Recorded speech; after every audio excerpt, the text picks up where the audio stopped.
The Central Securities Depositories Regulation, or CSDR, aims to bring higher levels of standardised settlement in the European market by introducing measures to prevent and address settlement fails. From February 2022, CSDR's settlement discipline regime will impose cash penalties and buy-ins for settlement fails.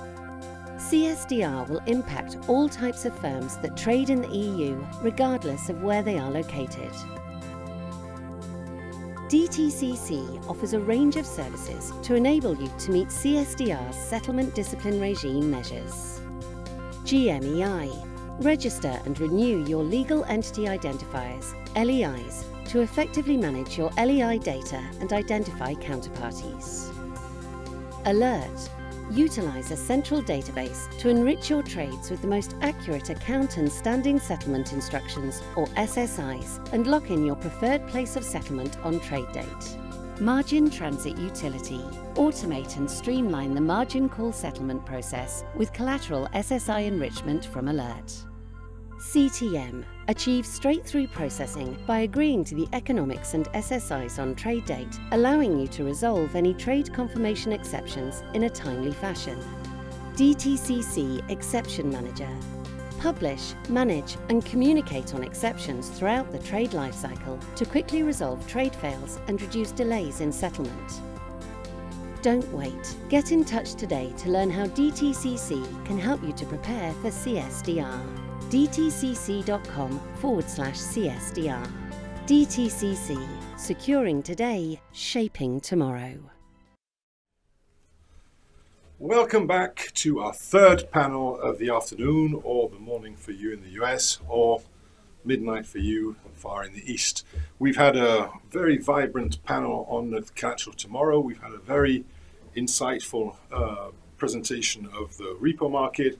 On numerous occasions we've been pointed towards RegTech. So without further commenting, let me introduce you to Sarah Nicholson. Sarah is a senior partner at Consolo, and I will let you have the floor now, Sarah. That's brilliant. Thanks very much. Well, welcome to the RegTech session. We're going to look at technology in the guise of regulatory solutions. And we know that keeping up with technology and sort of innovative solutions, it can be very expensive. And in some ways, the link into the regulation allows firms to obtain and achieve budgets for these developments, but sometimes it's a difficult kind of decision-making process around which technologies to support and which ones to take forward and which ones are not going to work. So the real question is really, does the technology solutions in the market today meet the regulatory requirements of today and of the future? And where there is opportunity for improvement and efficiencies, what sort of solutions are there for market participants to consider? So we're going to look at all of these things today. I have a great panel, and I'm going to just hand over to them to introduce themselves before we start the session. So if we can start with James. Hi there, I'm James Day, and I'm responsible for the product development at State Street across the securities financing business, which includes the agency securities lending business and also the enhanced custody business. Okay. Darren? Hi there. Yeah, I'm Darren Crowther. I'm the General Manager of Broadridge Securities Finance and Collateral Management. So we are at the front of the RegTech part of it, being a technology company. So keen today to talk about what we've done and how we do it. Brilliant. And Matthew. Hi, so Matt Johnson. I'm part of DTCC's Institutional Trade Processing's product management team and industry relations. Obviously, some of the things we're going to talk about are very close to our heart, obviously us being one of the largest global trade repositories offering services today. Okay, so we've got an agent lender, we've got a technology systems provider, and we've got DTC as the kind of trade repository specifically for our market, but obviously, as we saw in the video, offering a lot of other alternatives and solutions in the market. So let's start with the big one, SFTR. So we know that SFTR has gone live, and clearly, there's been a lot of technology solutions delivered in order to allow that to happen. But let's get back to the start, and it'd be interesting to know, Matt, from you, how you perceive the delivery so far and the data quality, and just interested to hear of any other issues that you've seen in the deliveries to date. Yeah, of course. So first and foremost, thanks to our host today for inviting us to talk. It's always great to speak on these panels. So I guess in regards to SFTR, it's still relatively early days, but I think it's a good story so far in regards to what's been delivered, especially when you remember that Brexit was thrown into the mix just at the same time as a lot of this was going live. I mean, there are still some impacts that are not yet fully embedded, but I think the ISO 20022 XML schema as a reporting format and the T+1 reporting deadline meant that automation updates were implemented across firms' technology stacks. So that's obviously going to benefit everybody in time. I think SFTR also acted as a real change catalyst, leading to investment into systems and controls that are going to help create, a more robust control environment, but it also provides investment opportunities into broader data warehousing and data lake solutions. SFTR, it's also hugely increased data standards and the reference data across securities financing markets. I mean, this standardization will ultimately lead to better data consistency and then better data quality for improved trade processing. When we look at data aggregation at this level, it's got multiple benefits, including opportunities to drive improved business intelligence, such as cost per trade analysis, as well as improved transparency. So I think all of this will also provide control benefits to existing affirmation and reconciliation and risk mitigation processes. So all in all, lots of positives. So yeah, so far so good. So my sense is that, we had a lot of development and technology just to get people over the line, to get firms delivering quality data and and meeting the data enrichment that needed to happen around that. Certainly, James, from State Street's perspective, or from a sort of big global agent lender's perspective, the technology development in order to meet all of this in the timeframes must have been quite significant. That's right. There was a significant effort that was required, and I think people think of SFTR and it's a European regulation, but it really impacts the whole of a global business at a lender. It's making sure that clients have got LEIs. You can source those LEIs. You can source all the other pieces of information, and a lot of that information was held in various systems across the estate. So it's pulling it together, making sure that it all ties together. You've got a reporting solution that enables you to report. So there was a huge amount of effort and work that was done to get into the position of that trade reporting. And I think it's just sort of looking further back, or into it in more detail of, the substitutions that are taking place and how much work you can do in reconciling the data before it actually even hits the trade repositories. So, you've hit the reporting deadline. How do we become more efficient at, the reconciliation and the comparison of that data up front? Yeah, Darren, I mean, that's certainly my kind of take on it, is that we've got over the line in terms of delivering the data, and now it's all about improving on those efficiencies, improving in order to get the matching rates and the efficiencies around the process to ultimately bring the cost down. Is that what you're seeing from your client base? Yeah, absolutely. It was interesting what James said there. The first four things he said had nothing to do with technology. It was about bringing together data. It was about getting the clients to do stuff. And we saw that as one of the biggest challenges in the whole thing. It wasn't necessarily about the tech. It was bringing the data in to plug into that tech to then distribute. And I think there's probably two parts that we're seeing clients now needing assistance with. One is the ongoing onboarding of new clients, new businesses, new trade types requires them to rethink what they've done, solidify it, put in an operational process behind it.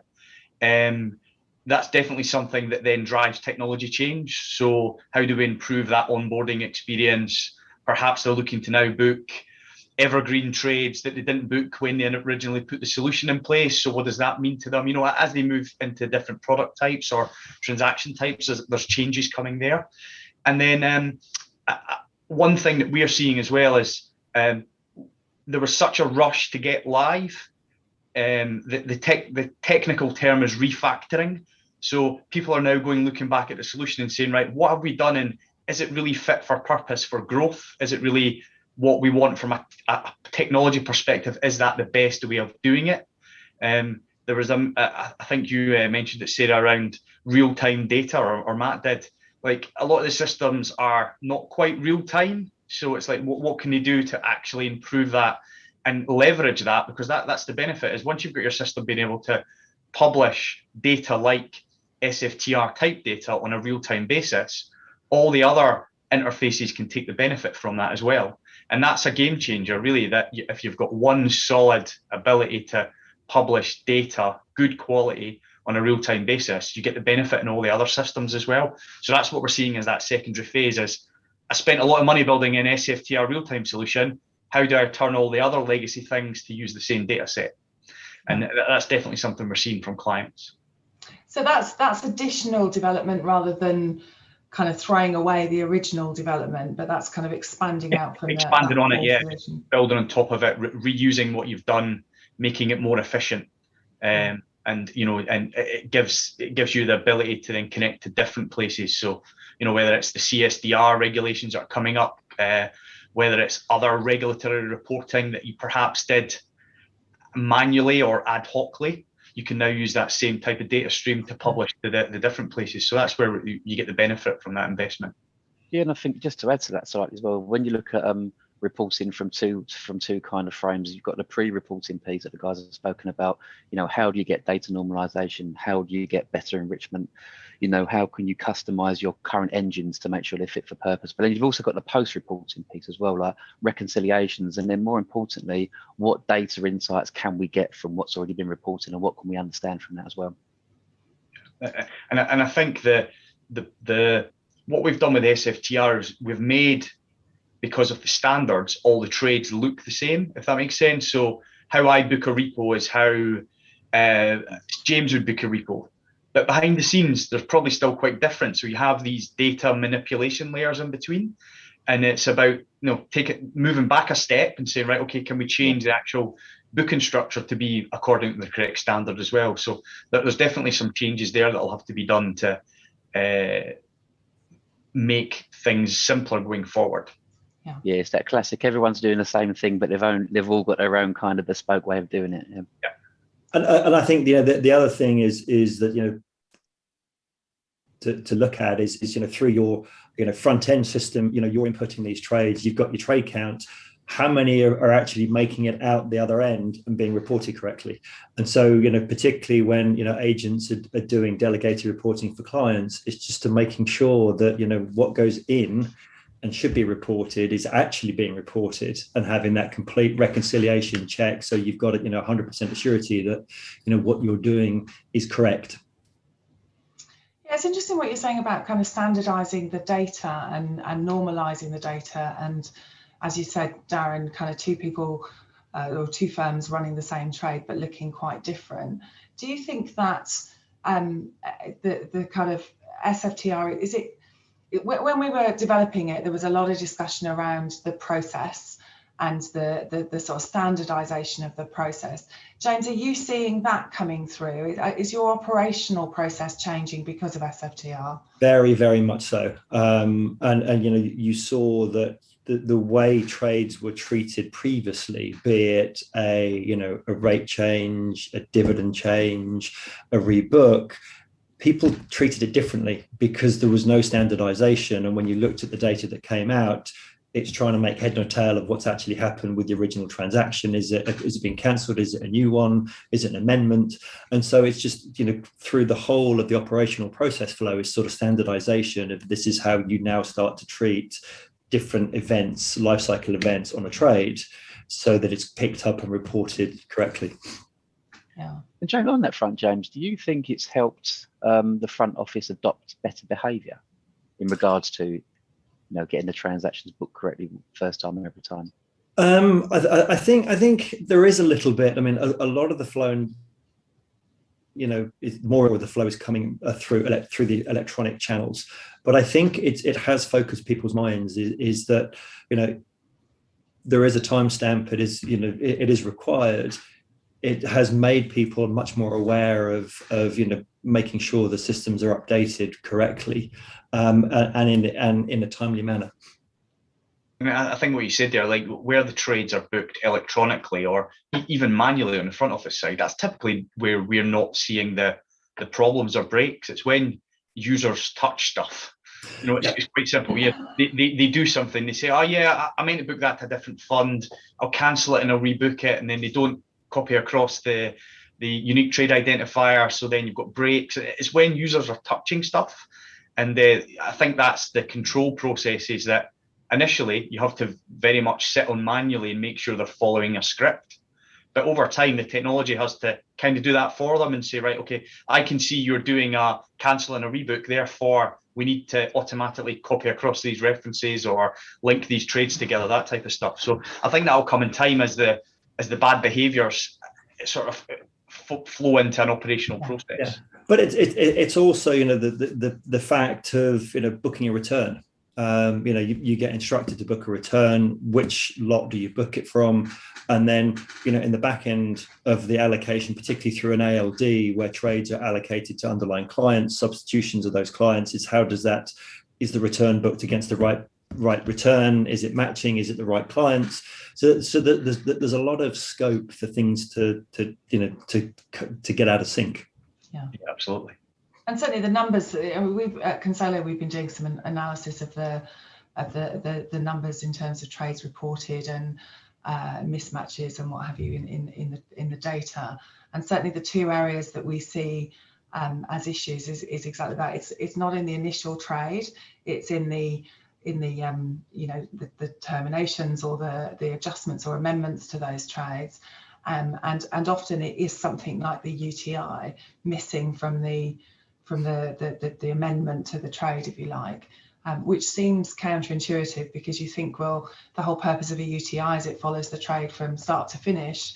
So it's interesting what you're saying about it being that manual touch points. So it's not the technology that's causing those issues, it's the kind of manual kind of adjustments within that technology that's causing that. That would make more sense to me. I could never understand why the UTIs wouldn't flow from one to the other. Yeah, no, it is. And like, you know, if you take a, you know, collateral substitution as an example, if I go into the trade, I put an early termination date, I book a return, I go in and book a new trade for a new security to the same value, I've done my job. But you've not really done a collateral substitution, you've just closed the trade and booked a new one. There's no link together. So from a technology perspective, there's no way for the tech to know to copy across the UTI. So as a technology vendor, we're looking at solutions that are saying, right, we have a collateral substitution process, make sure that process actually copies things across that it needs to be able to do those things. So that's where the behaviors need to change with operations or trading, that they say, right, I'm doing a sub, I need to use a particular screen or workflow to get the right outcome, and then there's no breaks that are caused by that. So that's where the technology comes in there, is to provide that workflow for whatever it is, whether it's a sub, a recall, a re-rate, whatever they're doing, to make sure they follow the process properly. Yeah, I think that's also so important when you think about some of the bigger banks. It's not like they've got one platform that does everything. It moves from an OMS system into a middle office, into a back office system, into a rec system. So yes, having the technology to be able to combine everything together and link is absolutely key. Yeah, absolutely.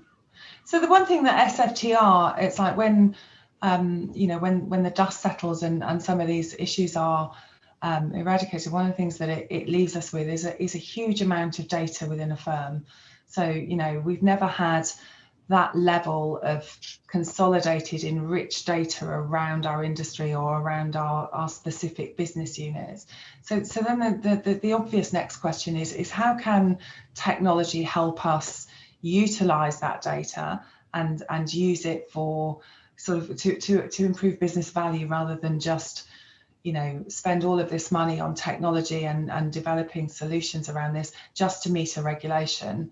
It's like, it seems that we could, you know, is there a sort of technology in the offering? I'm thinking things like sort of predictive analytics, where we could use that data to see trends in the industry or trends in our own business unit. Is that sort of, you know, option in the offing? Very much so. I think, you know, with all that, you know, the data that you have is, there is a cost associated with transactions, substitutions that take place, the cost of reporting those transactions. So it's really starting to optimize, looking at the costs, the trade sizes that are being done, and can we optimize that business? Can we make it far more efficient, maybe less transactions, less substitutions, actually just looking and trying to, do some predictions of, of the data you've got is can we make it far more efficient? And so, that work is being done today. Yeah. Is that what you're saying, Darren? Yeah, like if you think about it, the data that's getting reported on SFTR has been there before. Like the amount of system change we needed to make for SFTR from a data repository perspective was minimal in the grand scheme of it. And the data that we added probably doesn't add that much value to data analytics anyway. Adding the customer's LEI, etc. It's not adding a lot of value. But what it did do was it generated data streams on a regular standard basis that you could send to platforms that specialize in data analytics, where before that wasn't really available. It was kind of an end of day extract out of the system that you had to build proprietary and that type of stuff, where now by having these standards, it does give us the ability to, as James said, put that data up to somewhere and do some analytics against it, do some reporting, look at cost of trading, cost of fails, all that type of stuff. But more importantly, plugging it into some form of AI or machine learning that can then help you add value. So, it can free up people's skills to do other things and provide information that can be useful to the business, whether it's proposing rate changes, whether it's proposing substitutions or reallocations, whatever those engines end up doing, it will naturally free up resources to do other things to add value to the business. And so it's kind of a story where getting the data out is the first part. And as you said, how do we now use it? Yeah. I guess to look at, I was going to say, just to look at it from a different lens as well, also is how can the technology help us drive more harmonization? Obviously, as a TR, we sit in the middle of multiple jurisdictions and multiple different reporting regulations.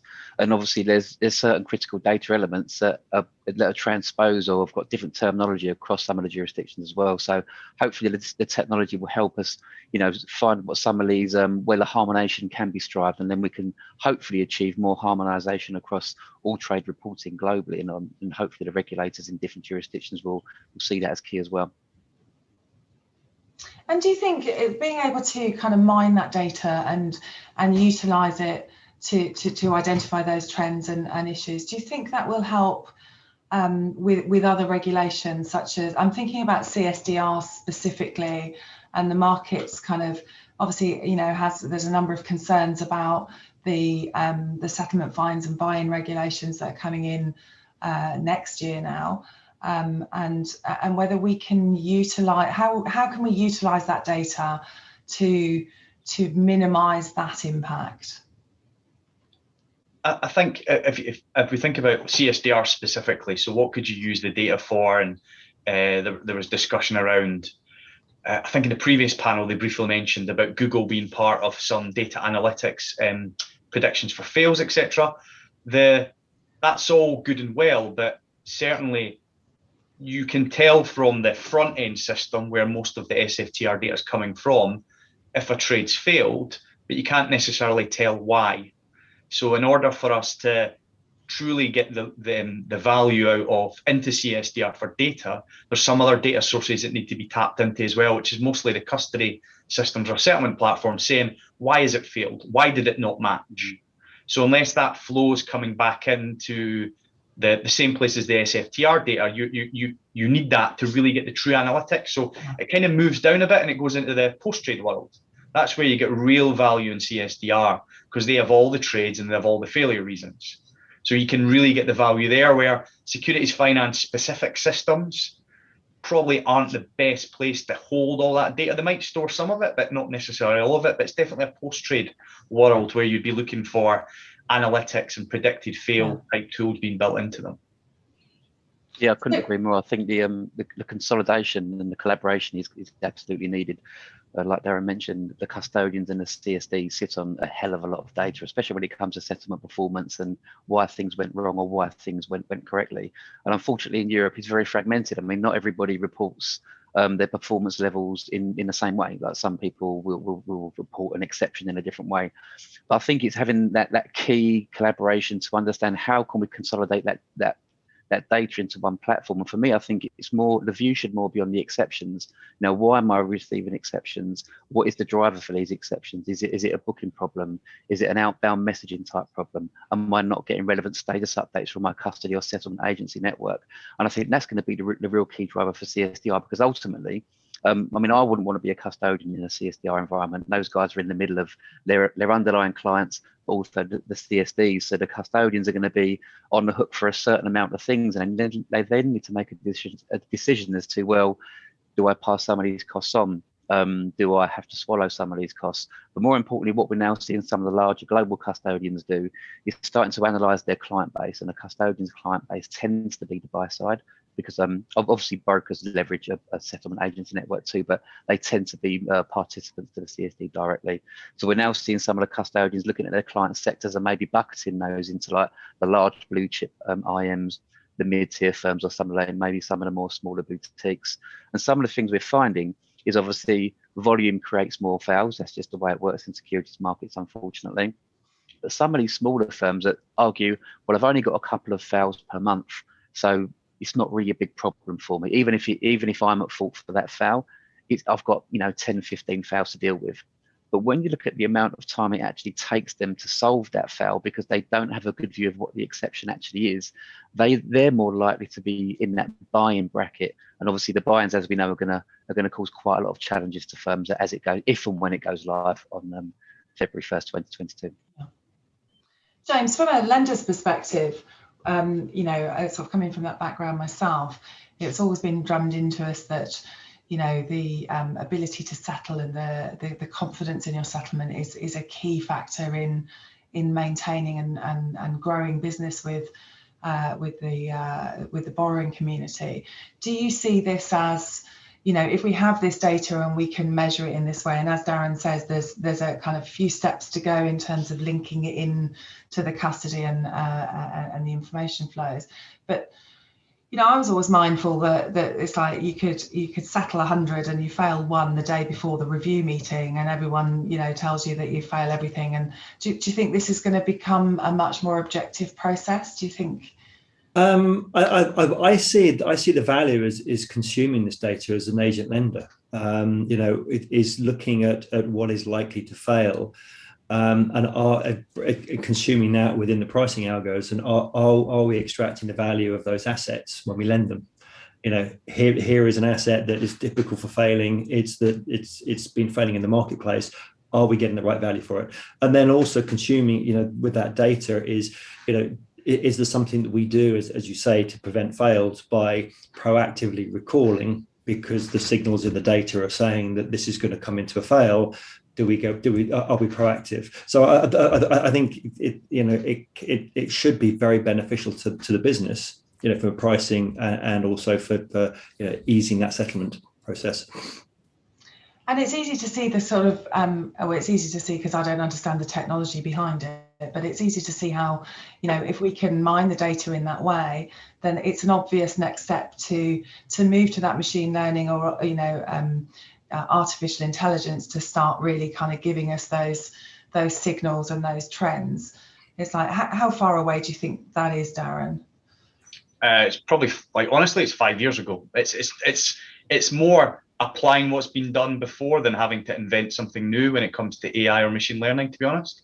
We're seeing, if you look at things today, Just Eat, Uber, they use AI machine learning for delivery mechanisms. It's not a difficult challenge to solve. The technology is already there.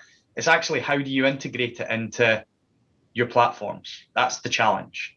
So you either have a really modern stack and you can plug it straight in. Well done you for having that modern stack. Or most organizations don't. So how do they get the data out? How do they create something on the outside that can then help them make those decisions? and then pass that back in on a workflow basis, as James says, to make the right choices about what they do about pricing, or what they do about recalls, or what they do about are they getting the right money, or the value for the securities that are holding. So that's where the challenge is. Yeah. It's not the AI or the machine learning part of it, it's how you plug it into your infrastructure. And I think that's where we all sort of creak under the weight and pain of the regulatory requirements. But as I started, as I said at the beginning, it's kind of the regulatory requirements and meeting those regulatory requirements, and even down to kind of like the CSDR, where there's not a specific requirement, but there is a regulatory cost. So there's a very direct and tangible cost around not moving these things forward. So it makes the speed of development and the speed of movement much more straightforward for individual firms, I guess, to kind of take that forward. And I think that's a mindset thing. So you said regulatory change comes at a cost. I must do it and I must spend the money. You don't get a choice.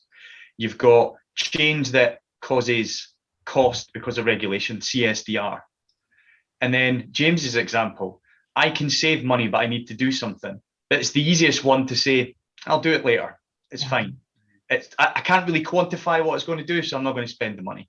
Yeah. So it's a mindset change that people have to get into, is to put the intelligence in to do the things that will save them money. Yeah. It's quite hard to create the business case sometimes, because it's not like saying you're going to get charged 10 basis points on the value on your fines, or you're going to get shut down if you don't meet the regulatory demand. It's something a little bit different, and that's where. But it's the same thing you're solving. You're just doing it in a different way. So it's trying to get that business case going to make those changes, because they add value forever. Cost reduction forever is something that's it's priceless in a way if you think about it. But it's the one that's hardest for people to get to, because they don't necessarily have the money available to them in a BAU budget to do it.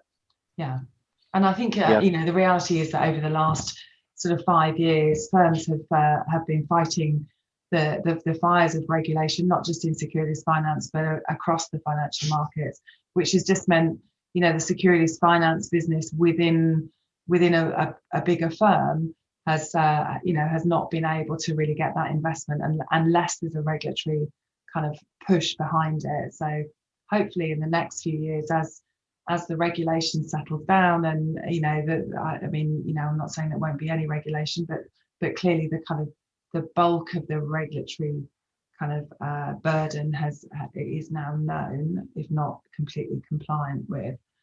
So we should, hopefully firms will move more into that mindset going forward. Yeah. Sorry, James, go first. I was going to say, that's true. Is IT budgets. If you think back, you've had MiFID II, you've had Brexit, you've had SFTR.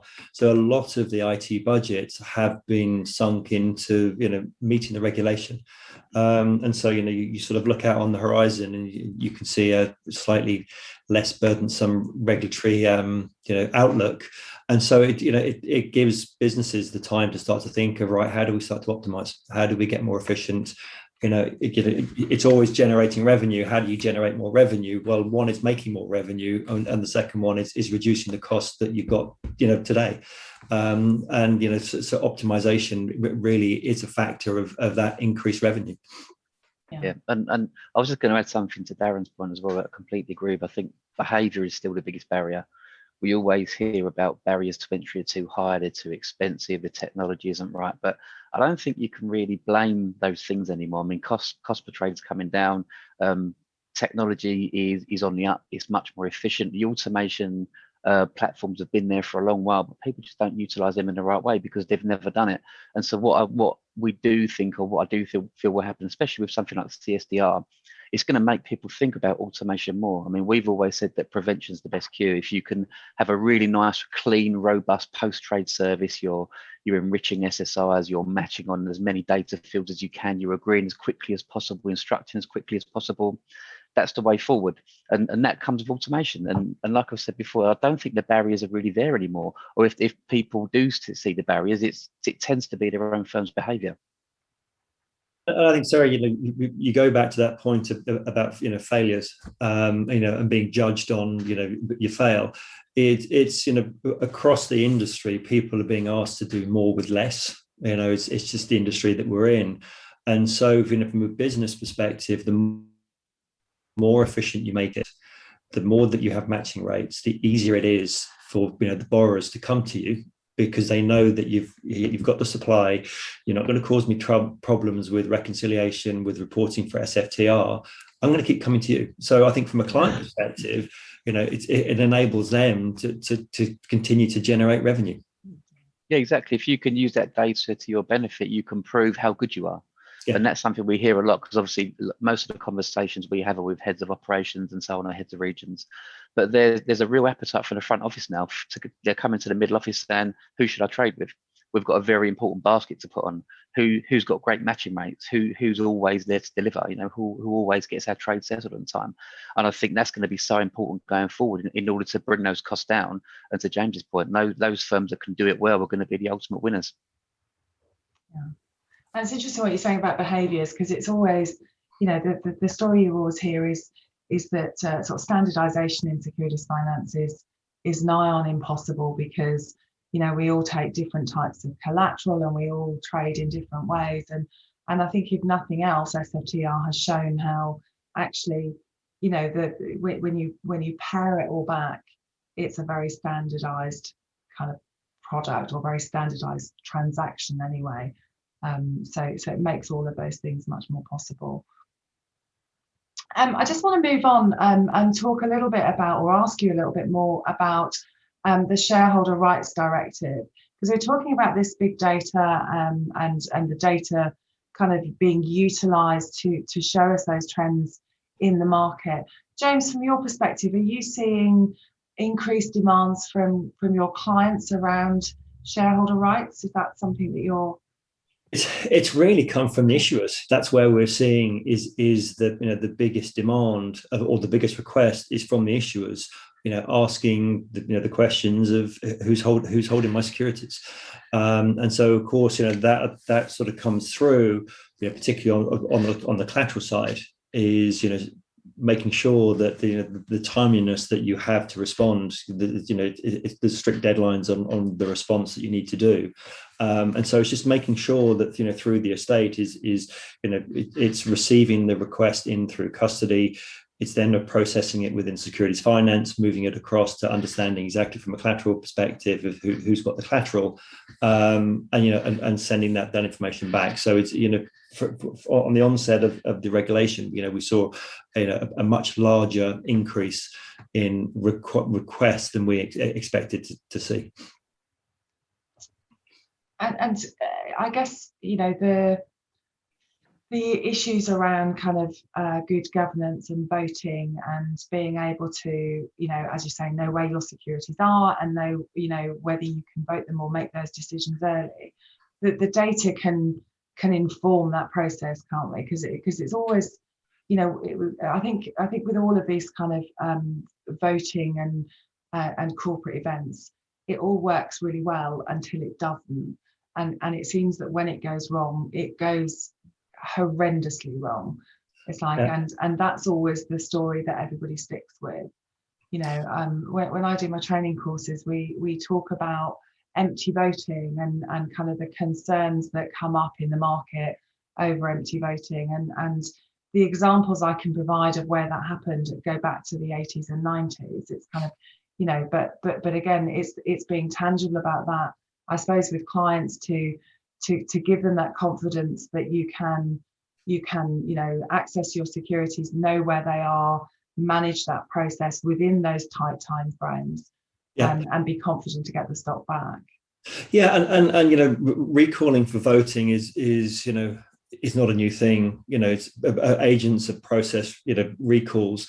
Where we see the real questions around recalling is particularly around the ESG component to it, of the looking at the governance and trying to understand what is the materiality of the vote. How do they wish to vote? Is there people bringing in stock policies of always recall for vote, or are they just looking for material?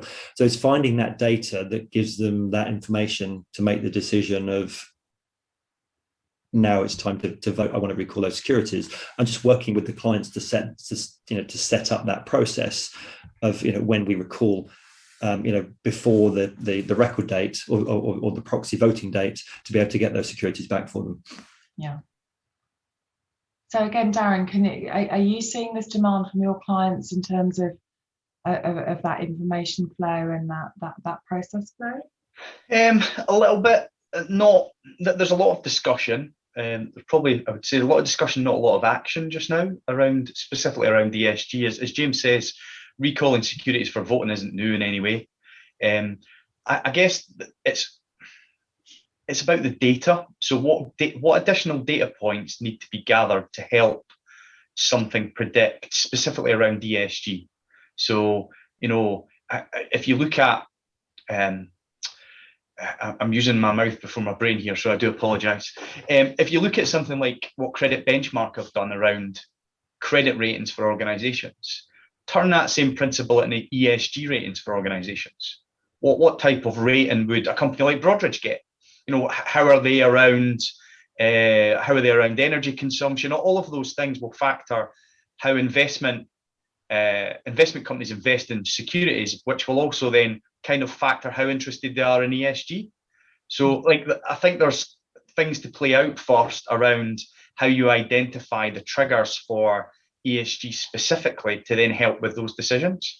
And I would say we're probably not there yet. It's very much still a manual decision or a list-based decision, where I know that this firm will probably ask for a recall in this security because they've done it previously and it's this type of firm, where I don't think we're quite there yet with the data points to have some data prediction and analytics based on that.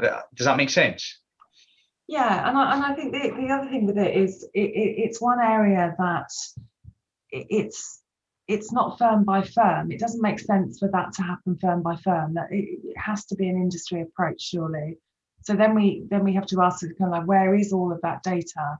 Where is the central hub where that data can be mined and can be used to if it's enriched with that ESG kind of measurements and things, how it can be utilized in that way. But yeah, I think in 15 years forward, it's almost like a price or a credit rating. Like sometime in the future, that's what it'll become. Is you'll have a flag on the security. It tells you how green that security is, or the organization. It will come to that if we keep going down this path of discovery as to how things work. So undoubtedly, it'll get there in the future. Yeah, it's an interesting kind of like development, and I think sort of linking it back into that kind of good governance or shareholder rights directive and the transparency back to the underlying investor, particularly around securities finance and securities finance activity in those types of assets, is going to be really critical to maintaining that confidence in the industry. It's like I say, my concern is that we can develop that on a firm by firm basis, but we kind of need that central hub of data. And at the moment, if we go back to the SFTR data as the kind of core data group, because there are so many different solutions in the market and so many different routes to the TRs, we don't have that sort of single central depository, if you like, for want of a better word, of the data in order to do that.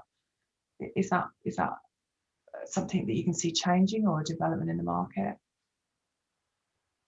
I think from a commercial standpoint, people are now, well, for the last couple of years, they understand the importance of the data. I mean, if you even look at the way some of these investment banks used to hire these star traders, they're all being replaced with like quant guys now and technologists, and they're bringing people from outside the industry that can understand how to package things together properly, what to look for, where the trends are and what the spikes are. And I think that's something that's probably not going to change. It's always going to be, I mean, the data is going to be crucial going forward. I can't ever see data becoming smaller than what it is right now. Yeah, totally agree. It's just going to get larger. The data sets are going to get larger. The usages of them and what you can do with them will get bigger as well. Yeah, and at the moment, and some of the things we see are, firms are looking to and I won't use the word outsource their data analytics, but they want an external vendor to come in and help them look at their own data. Because I mean, every firm on this call today sit on a pile of data that they could potentially be doing more with, right? So I think there's always going to be a thirst for whether they're startup firms, whether they're firms from outside the industry, to come in and they're going to package things together. And then it's going to be interesting to see, you know, what happens with that data and how much is going to be charged for it and what it's going to be used for. Yeah, it's an interesting area. I just we've got a few minutes left. If anybody, any of the audience have any questions on anything we discussed, or indeed any other element of the sort of regulatory technology landscape, please feel free to put the question through the Q&A app, and we'd be happy to look at those. Just as a kind of a sort of slight sort of change in movement, I wanted to talk about the common domain model. There's a lot of talk around the common domain model, and I was interested in your thoughts around kind of like whether CDM will help in regulatory compliance going forward, or whether it will actually sort of drive regulatory change, and where it sort of sits within that landscape. I definitely think it will help, because there'll be further standards of data available. You could imagine that once those standards are in place and everyone's adhering to them, which I think is one of the challenges, is because it's not regulatory, not everyone might want to do it. So you'll end up with a set of people who do and a set of people who don't. Until everyone does, you're not going to get that value. But I think once the proportion of the market does, then that will allow the regulators to look at perhaps the data in a different way, find gaps and holes in processes that they might then want to plug in. So, you know, you can imagine by the amount of data that they've got, they could start looking into things like that today, and then find new ways to regulate, maybe on the short sale side, maybe on the, you know, pre-trade matching side, whatever it is. But once they've got that data available to them, you could find different ways of using it, undoubtedly. Yeah, I agree with you. I think initially it will be an efficiency play. Is how can you be more efficient? You've got your your standard terms, you've got your negotiated terms all stored, machine readable, and so I think it will just help with the efficiency of your business flow initially. And then I think will it move into be regulated? It's a question that right now I don't see any reason why they would need to, unless there is a specific topic that they're concerned about. Yeah, I think the value, like I think I mentioned before, it's the increasing transparency, which is what reporting is all about, right? Is to allow regulators to understand what's going on at any point in time, but increasing that transparency and harmonization, so we get to a point where we've got a level playing field for everybody. Some of those best practices that can easily be ignored when you want to ignore a best practice. But if there's that harmonization and transparency and level playing set across the industry or multiple jurisdictions, then it becomes more difficult to say, well, I'm not going to do that, because what would your reason be for not doing something when the whole industry has tried to create something that makes the optimization levels better and the automation levels better. Yeah. Okay, so sort of going forward, I guess it's kind of traditional to leave these sessions with a bit of a prediction from the panelists. So I was interested, if you were to place a bet on the next technology in the market, specifically around kind of this data and the things we've been talking about, where do you think the next kind of big step change is going to happen? I think for me, the one thing that securities finance hasn't really looked at, we've not really talked about, is how blockchain will benefit things. I do think there's use cases for it. There's definite moves for certain clients towards it, whether it's for their internal lending programs, etc. So for me, that's probably the one big undiscovered thing around data that will change. I know a few of the CCPs are looking at blockchain as a mechanism for communicating and transacting as well. So I think that's a big technology change that's still to come. And then I just think it's more everyone leveraging the investments they've put into getting the data out into turning it around and monetizing it, reducing costs, putting through things more efficiently, allowing their operations people to touch stuff less through being more automated, I think is the natural next stage. Yeah, I guess my view is slightly from a different angle. I'd say it's not so much on the new technology doing something for us, but I think it's going to be technology helping to secure the markets even more. I think it will come as no surprise to you that the next big thing that I think will probably happen more so in securities markets is a shortening of settlement cycles. Obviously, we've seen recent issues in the US with regards to retail investors and so forth, and there's been more focus on that. And I think with that, it always when you speak about retail investors or the underlying investor, it always comes down to risk mitigation. How can we make things more resilient, and how can we help reduce risk? So I do think there may be more of an angle to clearing, and whether that means bilateral clearing in the cash security space, an increase in. I mean, one thing we're doing in the US is focusing more on rolling out some SFT clearing services, but looking at things such as equity securities loans and cash collateral, bringing in sponsored models so more people can access a clearing type mechanism. And I think that's when I think the technology is really going to play key. So some of these firms that can't do these things today, they could look for a provider or an outside firm to help them get to where they need to be in order to reduce that risk. That's very interesting. Yeah, and I think from my side, it's really technology that will improve efficiency. The biggest cost is capital cost of running this business. So taking away the intraday liquidity charges, so through a blockchain for finality of settlement, I think you'll start to see you're seeing it with one or two provider or one provider out there. I think you'll start to see a lot more focus on that, and how do we move securities or tokens around the system in a much more efficient way, and then particularly as you mentioned on the capital side of it is central clearing. That reduces the cost of capital for the borrowers. So I think you'll continue to see moves in that direction, through central clearing, either pledge, but things are along those lines. Yeah, it's interesting. Okay, we have a question in. You may not thank me for this, but I'm going to read it out through your comments. I suspect this is more directed towards James, no pressure. So have industry solutions emerged for DAX 6 transaction reporting, or is this a requirement that's being addressed sort of by each agent, lender specifically, or beneficial owner in isolation? And how is that affecting equity supplies? It's being addressed by the individual lenders at the moment. To be able to identify the transactions that are subject to DAX 6 reporting, and I think the feeling is, without doing the analysis, having not done the analysis myself, the feeling is that there will be a slight impact on the supply that is available in that market.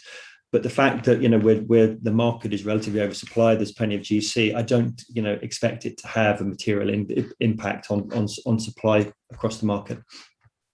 And is that people holding the securities back rather than reporting it?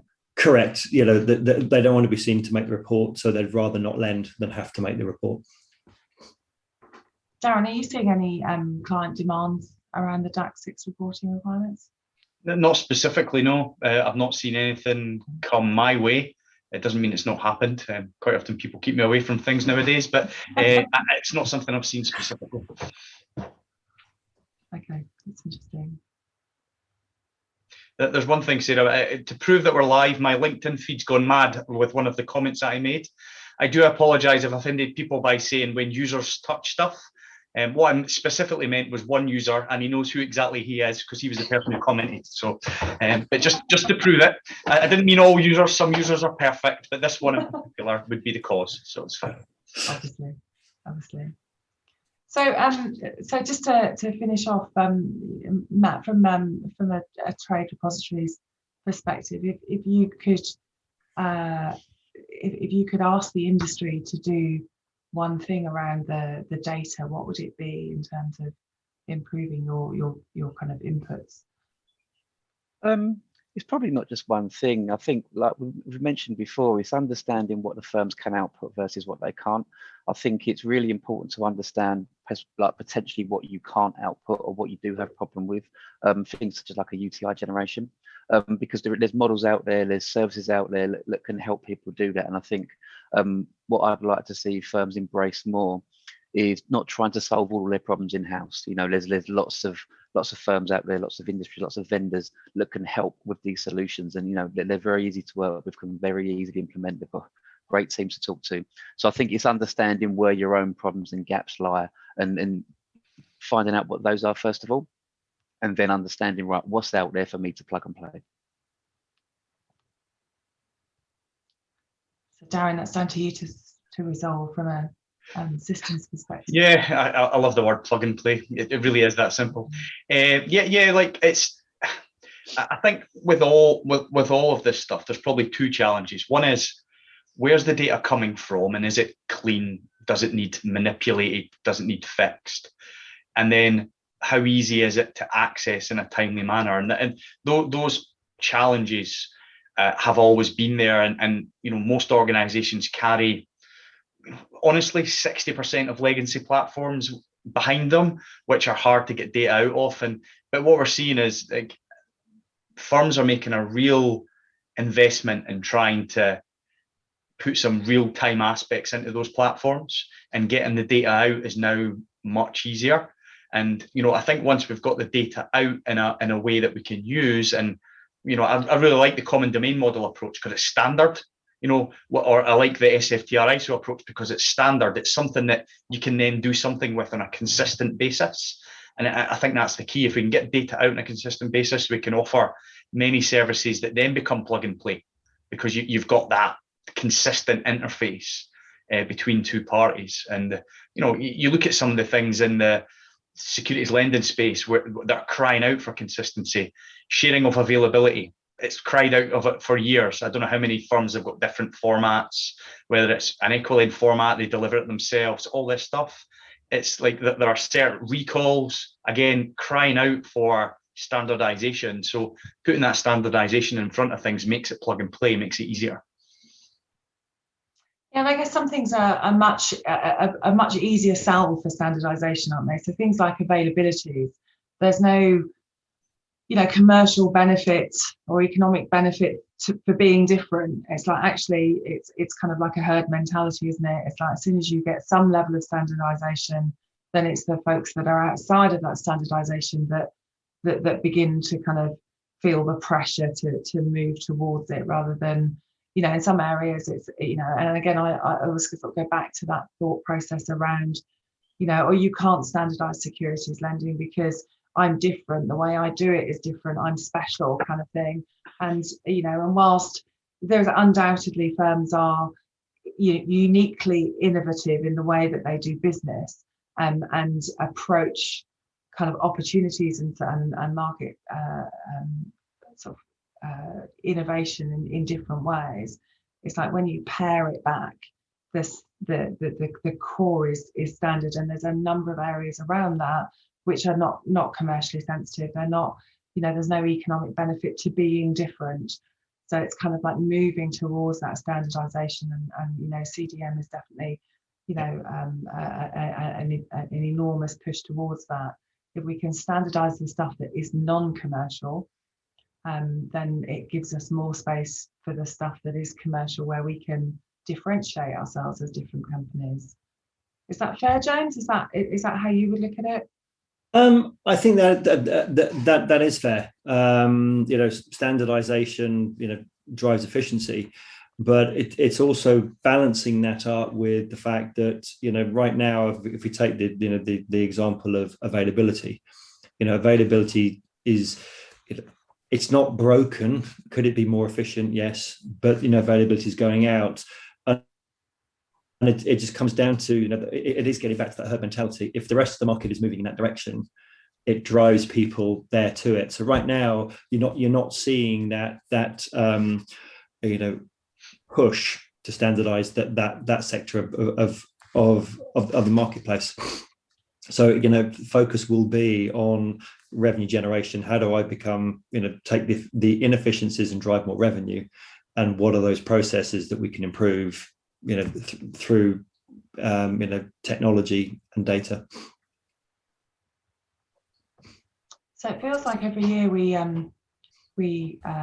talk about the technology, and over the last sort of 2 or 3 years, I think having sort of talked about a lot of technology for a lot of years, and a lot of firms kind of developing their own solutions to various different things, it feels like as an industry we're definitely moving in the right direction. That standardization and the common domain model and the recognition of those things is moving us in the right way. And as we get that standardization, then a number of doors open in terms of what we can do with the data and how we can use it to improve efficiencies and cost effectiveness of the business. So from my perspective, I think we've gone from talking about big ideas in the technology and kind of like these kind of like, what if we could do this, to actually we're now doing a lot of it, and a lot of what we and we can see the road to doing more of it, and kind of really developing the technology. And I think regulation is the thing that as you said, Darren, it's like it's easy to sort of say, well, this is going to give me lots of efficiencies, but actually I'll leave it because I've got something more important to do. Whereas the regulatory push behind it has meant that the market and the industry have moved forward enormously in a relatively short period of time. So I'll be really interested to see, maybe not next year, but maybe the year after, so maybe in 2023, looking at how we, where the industry is and how we've progressed and what the next steps are. And on that, so it just leaves me to thank the audience. Sorry, Sarah, I had to stop you because it's such a positive outlook on a great panel. I must thank, that was another difficult one. You had a lot of pressure coming from our previous panels, and that is not an easy one. You had a subject which is a massive pitfall, can be very dry. I won't take personally the don't touch stuff that came from Darren, but you and I need to talk about that later, because I'm sure you've been talking to my wife, and I will meet you all in a couple of minutes. And thank again, Sarah, for animating this panel, James, Jonathan, and Darren. Thank you very much.